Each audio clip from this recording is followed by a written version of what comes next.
గ్రామ ప్రజలకు హృదయపూర్వక నమస్కారాలు. అయ్యా, బొల్లాపల్లి మండలం, బొల్లాపల్లి అంటేనే కాంగ్రెస్ కి అడ్డ. కాంగ్రెస్ ప్రభుత్వంలోనే రాజశేఖర రెడ్డి గారు ఉన్నప్పుడు రుణమాఫీ గాని, ఆరోగ్యశ్రీ గాని ఇలాంటి పథకాలన్నీ కూడా కాంగ్రెస్ హయాంలోనే వచ్చినాయి. శ్రీశైలం, నాగార్జున సాగర్ ఇలాంటి ప్రాజెక్టులు నీరు ఈ రోజున మనం ఒక గుక్కడు తాగుతున్నాము, మనం ఇక్కడ 4 మెతుకులు తినగలుగుతున్నాము అంటే అది ఒక కాంగ్రెస్ పార్టీ హయాంలోనే జరిగింది. అప్పటి నుంచి ఇప్పటిదాకా రాజశేఖర రెడ్డి గారు తదనంతరం తర్వాత ఇప్పటి వరకు టీడీపీ పార్టీ గాని, వైఎస్ఆర్సీపీ పార్టీ గాని ఒక్క ప్రాజెక్టు కూడా పూర్తి చేసిన దాఖలాలు లేవు. మీ అందరికీ తెలిసిందే, ఇందిరమ్మ రాజ్యం రావాలంటే మీ అందరి ఓటు మరలా హస్తం గుర్తు మీద వేయాలి. అదే కాకుండా మన వినకుండా పుట్టిన కానించి ఒకటే వర్గం, ఆంజనేయులు కాకపోతే బ్రహ్మనాయుడు, బ్రహ్మనాయుడు కాకపోతే ఆంజనేయులు. మిగతా ఏ వర్గానికి కూడా ఒక విలువ లేదు. ఇక్కడ ఎంతో మంది నాయకులు ఉన్నారు. ఈ నాయకుల్లో ఎవరికైనా బ్రహ్మనాయుడు గారి దగ్గర విలువ ఉందా? కనీసం మనం చెప్పింది వింటాడా? లేదు. అతని దత్త ఒంటెత్తి పోకరి.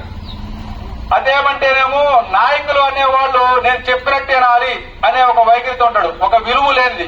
కనీసం ఒక ఎంఆర్ఓతో పని చేయించుకోవడం కూడా ఈ రోజుల్లో నాయకులు కష్టమైపోయింది.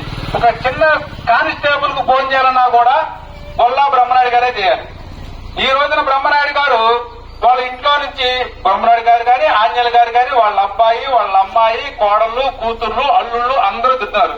ఇన్ని రోజులు వీళ్ళందరూ ఎక్కడికి వెళ్లారు? ఎలక్షన్ వచ్చినా 10-15 రోజులకే మనం గుర్తొస్తామా వీళ్ళందరికీ? పోనీ ఎన్నికల తర్వాత మరలా వారు మనకు అందుబాటులో ఉంటారా?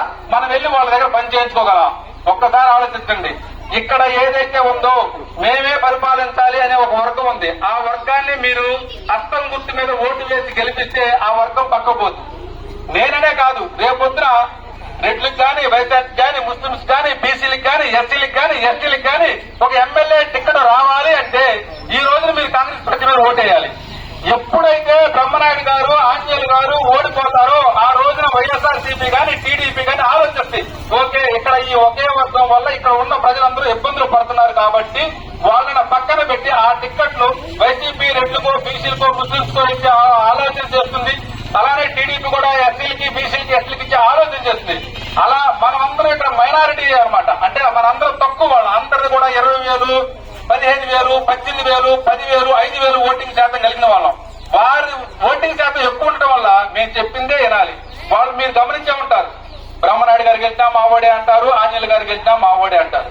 ఈ మా ఓడు అనేది పోవాలి, మన వాడు అనే ఓడు ఎదగాలని మీరు అనుకుంటే మీ ఓటుని హస్తం గుర్తు మీద వేసి గెలిపించవలసిందిగా మనస్ఫూర్తిగా కోరుకుంటున్నాను. బొల్లాపల్లి గ్రామ ప్రజలకి హృదయపూర్వక నమస్కారాలు.